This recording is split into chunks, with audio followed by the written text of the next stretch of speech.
TV8 ekranlarında 8'de sağlık kaldığı yerden devam ediyor.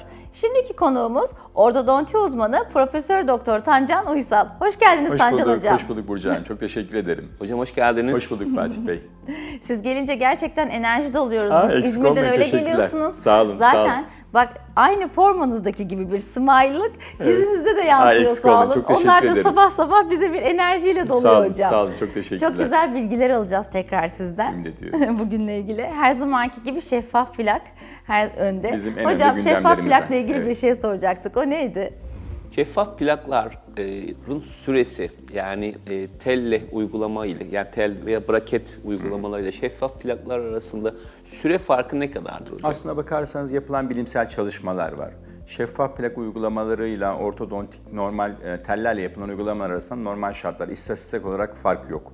Hatta son bilimsel çalışmalar gösteriyor ki kırılan, kopan, tedaviyi uzatacak faktörlerin azlığından dolayı şeffaf plakların yaklaşık 5-6 ay total tedavi süresi bakımından daha kısa sürede tedavileri bitirdiği görülüyor. Onun için bazı yanlış kanılar vardı. Şeffaf plaklar acaba diş tedavilerini uzatıyor mu, ortodonti tedavilerini uzatıyor mu diye.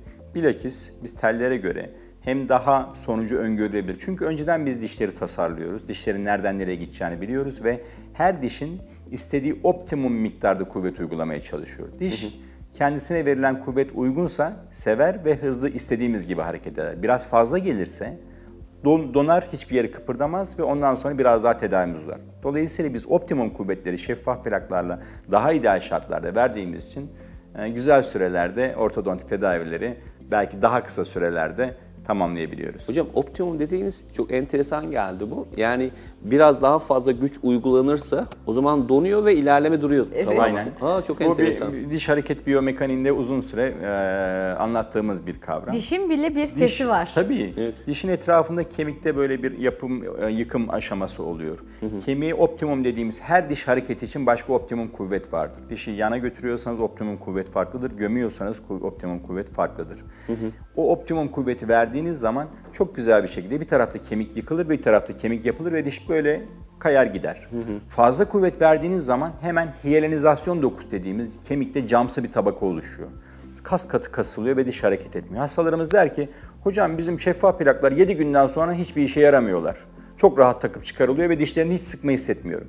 Diyorum ki bilakis dişler ilk 4-5 gün o kasılma hissettiğin zaman hareket etmiyorlar.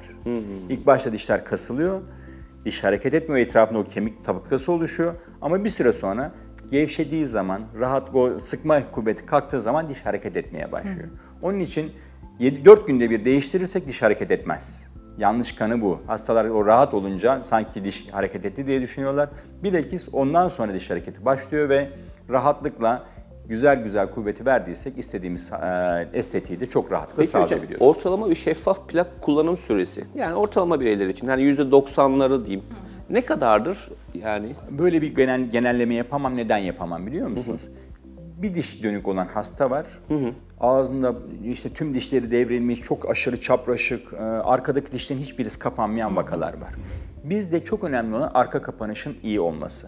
Arka kapanış iyi ise, önde yalnızca çapraşıklık, derin kapanış, açık kapanış gibi problemler varsa bu süre biraz daha kısa. 8 ay, 12 ay. Ama arkada kapanış bozukluğu, sınıf 2 problem ya da sınıf 3 problem dediğimiz, yani çenenin birazcık dişsel olarak geride ya da ileri olmadığı durumunda bu tedavi süremiz artıyor. Belki işte 1,5 yıllara, 2 yıllara kadar artıyor. Çok şiddetli vakalar geliyor, 2,5 yıl, 3 yıl tedavi sürebilir. Onun için %90 diyemem ama birçok vakada ortalama maksimum tedavi süresi 1,5 yıl diyebilirim. Ama %10'luk zor vakalarda bu süreyi biraz daha aşırabiliriz. Ya da çok basit, çok küçük bir dönüklüğü vardır. Bu hastayı ben 2 ayda, 2,5 ayda tedavi edebilirim. Bu kadar kısa da olabilir. Ama %90, 1,5 yıllık periyotta inci gibi dişlere kavuşup estetik olarak yıllardır o hayalini kurdukları. Bana birçok hasta diyor ki geliyor, hocam biz yıllardır gülmeyi bilmiyoruz ki, gülmedik hiç. Artık bu tedaviyle beraber bir bakıyorum hastalarımın böyle sosyal medya profillerine hep en güzel, tüm işte 32 diş birden gülüyor. Ben Ne de kadar bununla güzel beraber mutluluk. mutlu oluyorum. Kesinlikle, Gerçekten. kesinlikle. Hocam bir de şunu sormak istiyorum. Şimdi tıpta şöyle bir şey var. Yani hiçbir şey kesin değil. Bilim sonuçta her zaman değişmeye açık. Bir zamanlar böyle kesinlikle reddettiğimiz olayları bir süre sonra kabul etmeye başlıyoruz. Mesela implant uygulamalarında bilirsiniz ya sonuçta önceden illaki işte 3 ay beklenmesi gerekir denirken şimdi Süreler anında kısalmaya yüklemeler başladı. Doğru. Siz şeffaf plakların geleceğini, ki bu konuda otör kişi olarak yani bilir kişi olarak geleceğini nasıl görüyorsunuz? Bu süreyi daha da kısaltmak mümkün olacak mı sizce? Aslında çılgın gelişmeler var. Bir takım işte düşük dozlu lazer uygulamaları, düşük dozlu led uygulamaları, bir takım vibrasyon ya da infrared uygulamaları gibisinden bir takım ışıklar vererek ya da bir uygulamalarla oradaki hücresel aktiviteyi hızlandırıyoruz. Yani kemik yıkımı yapımından bahsettim ya. Evet. Oradaki süreler kısalmaya başladı. O ışığı 5 dakika yukarıya, 5 dakika aşağıya tutuyorsunuz ve bazı hastalarımda, bir takım hastalarımda kullandım bu artık bilimsel bir gerçek. Uluslararası FDA'nın onayladığı filan cihazlar bunlar.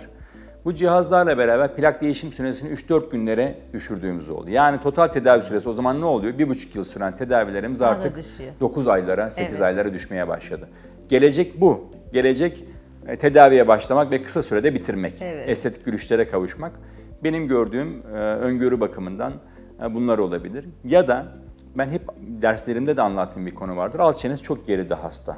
Alt çenesini ileri almak için yaklaşık 8 ay, 10 ay, işte daha erken başladığınız belki 1,5-2 yıl çeneyi ileride tutacak apareyler kullanıyoruz.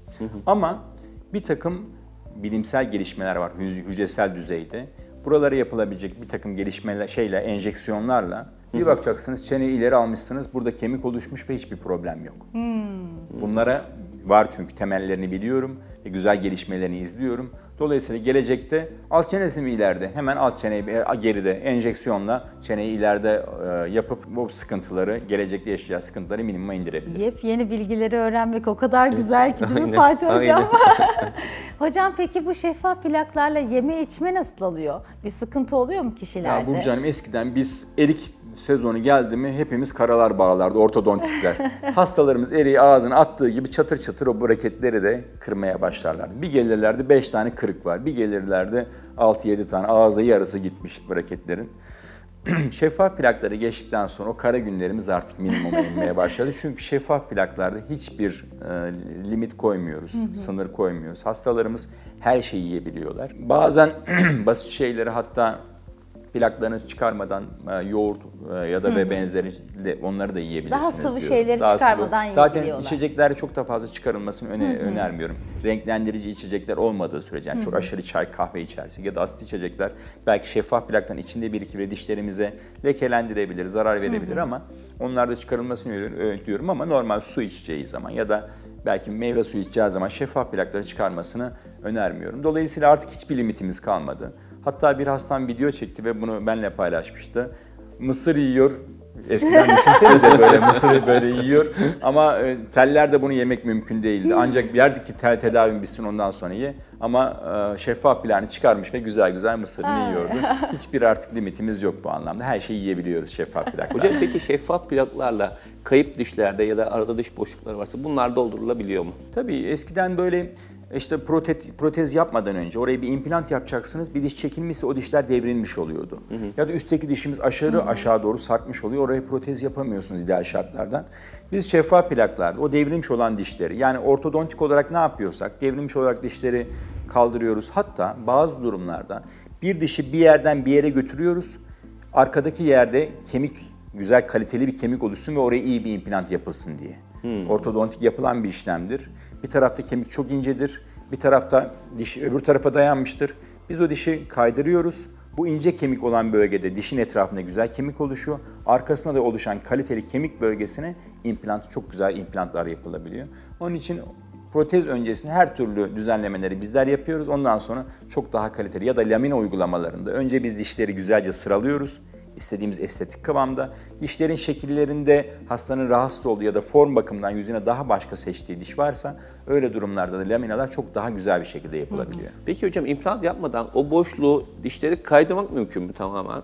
Bilimsel olarak çekilmiş diş boşluğuna dişleri kaydırmak mümkün. Ama ben böyle durumlarda çeneyi acaba küçültmeye, çünkü dişi o boşluğu kapatıyorsanız ve çok çekilmiş dişler varsa o boşluğu kapatmak yerine oraları açmaya ve implantla mesela alt çene küçük, sınıf 2 bir vaka ve orada boşluk devrilmiş olan dişler var.